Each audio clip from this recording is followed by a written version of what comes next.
Hey YouTube, it's Jeff. This is my 11-month on T update. And the way it changes though, as I've been saying, it's really just hair everywhere. My acne has gotten a little bit better. But yeah, a lot of hair. I actually just got some blood work back. I was waiting to make this video until I had some actual stuff to talk about. But like a couple months ago I got tested with my levels and my hormones were way out of whack. I got an MRI because my pituitary, well, my doctor thought that I had a tumor on my pituitary gland that was causing me to produce a lot of prolactin, because my prolactin level was really high. But turns out I didn't have a tumor, which I was actually very happy about, but a little bit disappointed in, because I wanted a reason for why my levels were so high. But I just found out on Tuesday that my prolactin has gone back to a normal range for me.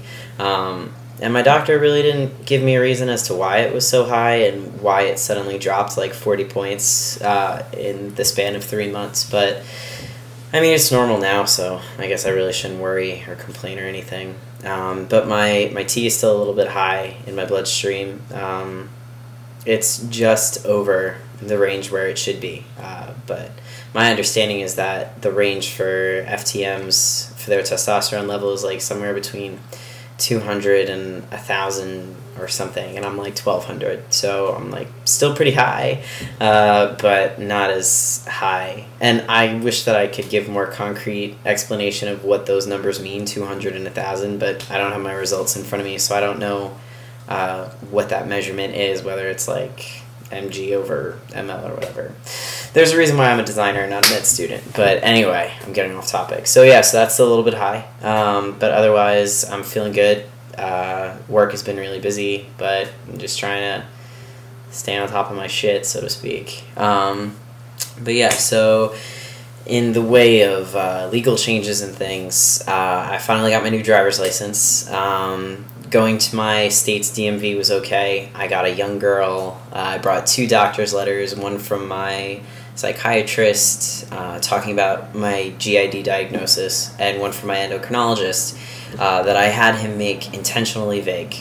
So it just sort of said that I have transitioned from female to male successfully and I have no intentions of going back and I live as a dude. It was a little bit more professional, obviously. But yeah, so I got this young girl who was a little bit uncomfortable, but I just tried to make her laugh a little bit. So I was like, you know, I'm pretty sure that 9 times out of 10 you don't get a whole lot of these cases in, but yeah, I'd like to change my gender as well on my license. So she had to go talk to a supervisor, because I'm sure that's a policy they don't deal with every day.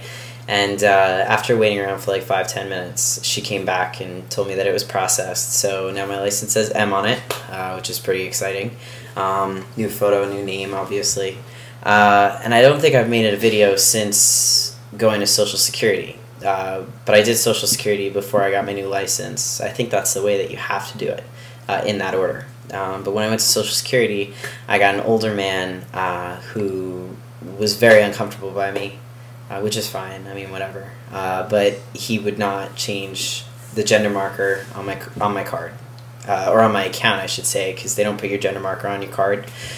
Like, the name change went through because that's not a big deal. I'm sure that they get a lot of name changes. But he just kept asking if I had surgery, and I said no, and I tried to play stupid. Like, when I filled out the form, I checked mail, and I was just hoping that he would just put it through. But he didn't, you know, and so I asked if he would accept the 2 doctor's letters that I had, and he said he just kept asking if I had surgery, which I have not. So then to play devil's advocate a little bit, I was like, well, what kind of surgery are we talking about? And he did this sweeping gesture where he was like, surgery. And I was like, oh, okay, so you want to know what kind of junk I'm packing. So I just left it alone. From what I understand, tons of trans people don't have all of their gender markers line up, so you know, I may never have everything that's for me line up, but whatever. So yeah, so after I did Social Security, I had to update my bank. I got new credit cards, but for some reason they're still associating my old name with the credit card, because they thought that I was trying to steal my identity, so I had to mail in like a certified name change order, and then I had to prove that it was actually me on the phone. It was confusing a lot of people who started off the conversation by calling me sir, and then when they asked what my old name was, they didn't know what to say, and I was like, you could still call me sir. Like, I mean, I can totally appreciate that people get confused. So I try to make every experience like a really positive learning experience for folks, and I don't have to give them a sprawling explanation. I just gently corrected them so that they knew which pronouns were correct and whatever. But yeah, so now the next step for me is I'm going to update my passport. I have to tell my old university so that I can get like a reissued degree or something. I'm not really entirely sure.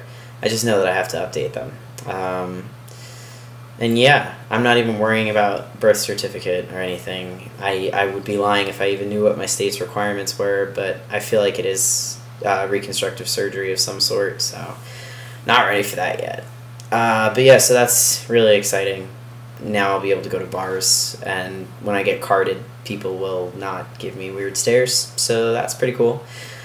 But yeah, that's pretty much it. So next month will be my 1 year on T update.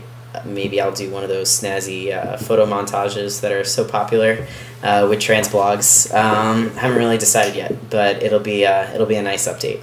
And I'll catch you guys later.